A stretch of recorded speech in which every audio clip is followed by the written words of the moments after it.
Hello, today I'm going to be doing a book review of Calligraphy Made Easy by Ashley Gardner, and at the end of this video I'm going to be giving a unique perspective of someone who is a beginner to calligraphy but also someone who is a professional artist and was previously an art teacher. So let's get into it.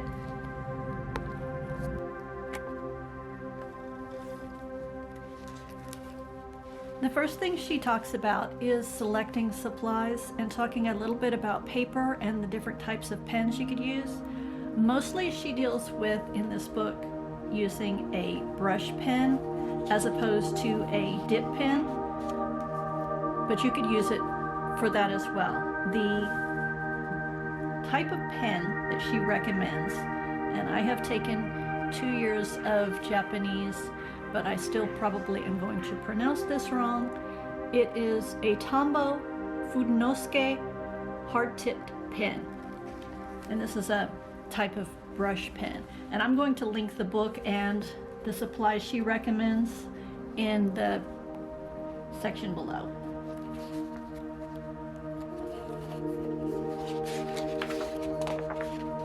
The next thing she discusses is a little bit about some of the basics of calligraphy and what the different strokes mean. You can delve into this as you want. I like that she keeps it rather concise. She talks about the preparation before you get started, the writing surface, how to hold your pen, and how to secure your paper. That is one of the nice things I like about this book, is that it lays flat. No matter which page you're on, you don't have the page previously or wherever, it's not trying to flip over, so it really lays flat, and it's rather nice for that. And she also talks about lighting, which I wouldn't have thought about. She then gets into the rules of calligraphy and talks about upstrokes and downstrokes and the different angles in which to hold your pen. Now, from looking at this, it looks to me a lot like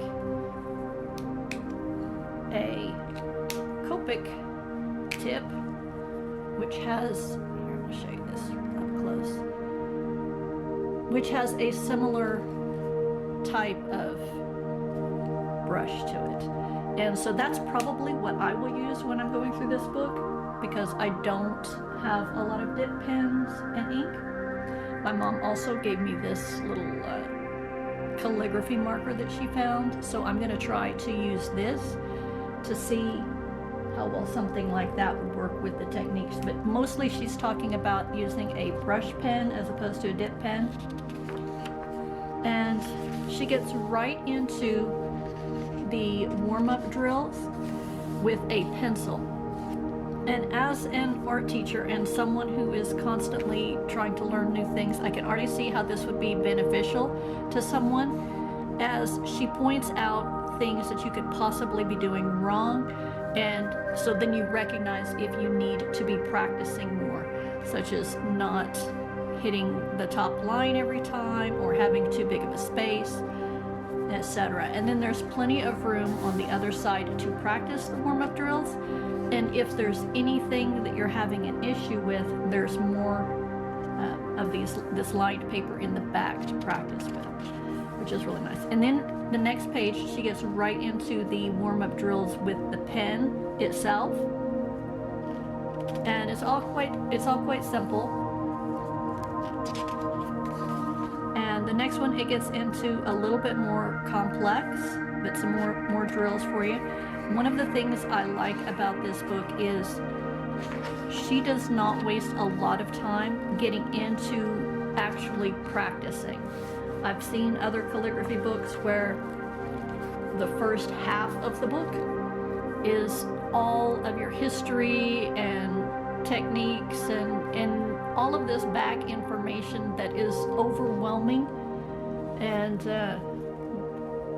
then you get into it at the back, and sometimes it'll be like this much of practice and then the rest lined paper. So basically you're getting a lot of information you don't need, and then you get a small area to practice, and then the rest is basically a notebook. I've seen a lot like that. So this one I really like because she gets right into the warm-up drills. And so you have a little bit that you learn, and then you practice. And then you learn and you practice.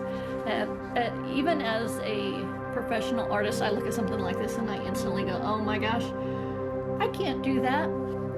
And that is typical. You should not be, don't put too much pressure on yourself when you see something and it looks like you're going from, wow, that's really easy, to, wow, that's really complicated. That is where you're leveling up your skills. And like I said, there's plenty of paper in the back to practice those things. So I can tell you right now, I will not get this on the first 20 tries. So don't beat yourself up over it. And then we go right into the minuscules, and which always called the lowercase, but and it shows the different directions of the stroke, and then you trace over the gray area with your pen, and then you have all of this area to practice as well.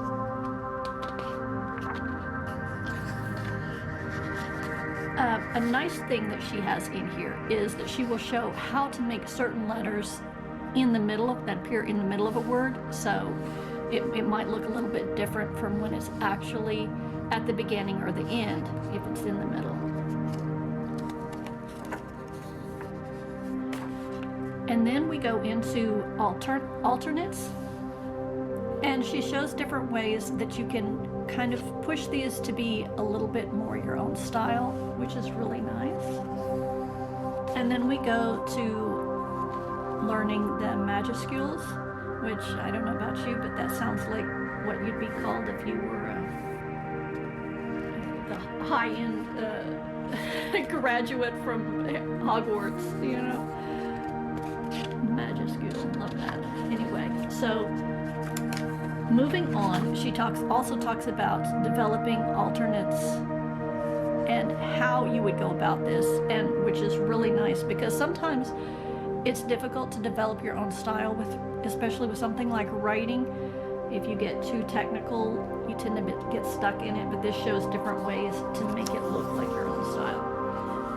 And after this,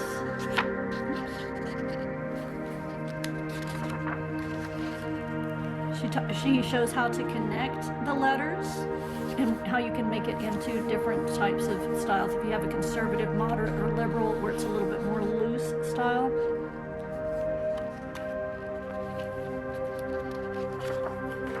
And then you've got several pages to practice that. After that, there are some places where you can practice various words, and she gives quite a bit of those to practice with upper and lower cases. And then she gets into flourishes, which I know whenever I do flourishes, they have a tendency to not look quite right. Which thankfully there is a troubleshooting section, so if you end up having something looking like any of these, you can figure out what you're doing wrong and practice correcting it on the opposite page. This right here is what really sells this book for me, and it shows how to set up a composition with text. And I would never have thought to organize. She's got, this says create the things you wish existed, and I probably would have started at the top and just worked my way down, and it would have looked rather a mess. But let me get this in focus again. But as you can see, she started by focusing on 3 certain words, create things and existed, and she started with the middle one and then works around that to kind of build it up, adding the flourishes at the very end.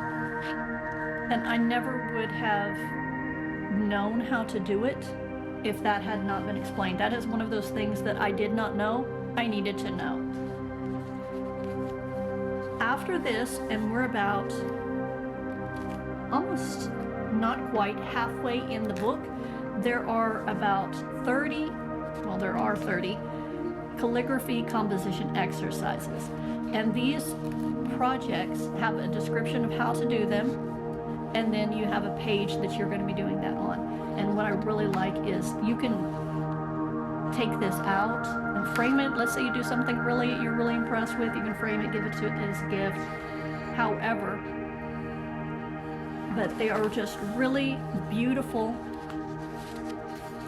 templates for you to do whatever you want. And I think what I'm going to probably do in the future is put a word in some of the smaller ones that have to do with art, maybe not necessarily the word she chose, or maybe a quote, an art quote, and I'll probably share them as a YouTube short at the end. So be sure to be, if you're not already, subscribe so that you can see if I ever actually make this happen. I have never been really great with lettering, so it'll be interesting to see if I can actually make something that looks halfway as good as this.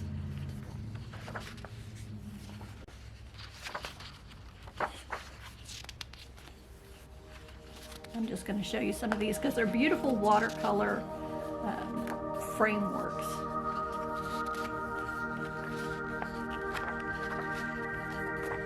And there are, like I said, there are 30 of them. This is really nice. Love that one. And what I will probably do is I will probably, on another sheet of paper, maybe a lighter sheet of paper, I'll put over here and trace the outline of the shape and practice my composition before actually putting it in there.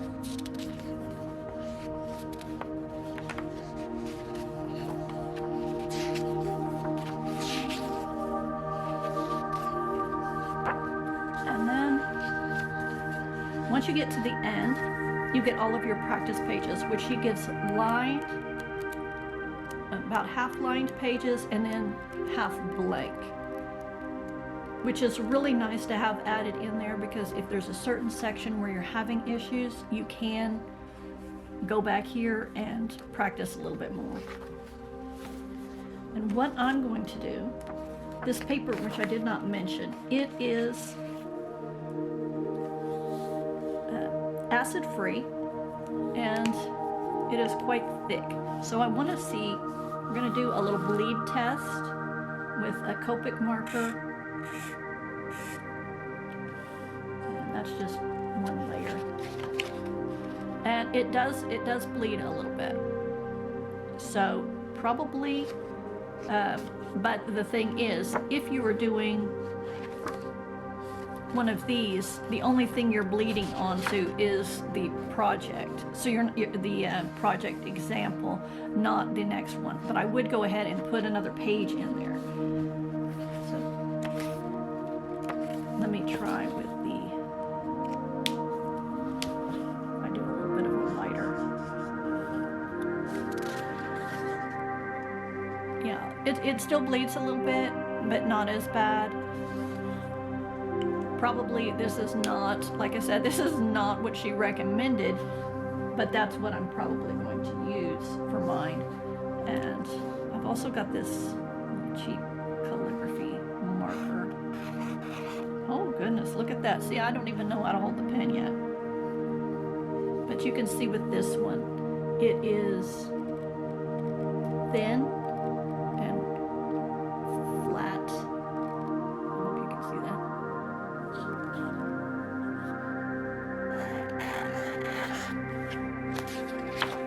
And that one didn't bleed through at all. So this probably a little bit more in line with what she was wanted. This one also doesn't have any kind of give to it whatsoever. So there's not, I'm not sitting at the right angle either. And a Sharpie probably is going to bleed as well. Although this one's kind of dried out. Oh, actually it did not. So the Copic probably would not be advisable to use in this book because, well, especially if you've got one that's really juicy like this one is, and it just dumps because the paper is very porous. But overall, like I said, I really like that she kept the initial explanation rather concise, really to the point, what you only would really need to get started, and doesn't go into a lot of extraneous detail. And then again, I like that she has the drills and then place to do and a lot of learn and practice. And as a teacher, I'm going to tell you, and as a person who learns things, I can tell you it does not work for me when this is all learn and then this is all practice. So this is really well set up from the point of view of a teacher and as someone who is trying to learn something. I know I do not learn well when I have to read this much material. I'm asleep by the time and have forgotten half of it by the time I get to here. So it's really good that she broke it up the way she did, and that there's some beautiful projects in the back. And as for my teacher review, like I said, I'm going to give her a 100% and a gold star. Definitely would recommend this to someone who is a beginner, who is wanting to learn with a brush tip pen. You can use a dip pen with this one, but that's not what she uses for the examples, so yours is not going to look exactly like that if you do that. But you could still absolutely use it for a dip pen as well. Let me know if you have any other art topics that you would like book reviews on, or any specific books, in the comments below. Make sure to subscribe so you can see those YouTube shorts of the projects that I try to complete and see if I make a mess of them. I tend to not be the quickest learner, but hopefully with this book I will get there. See you all next time.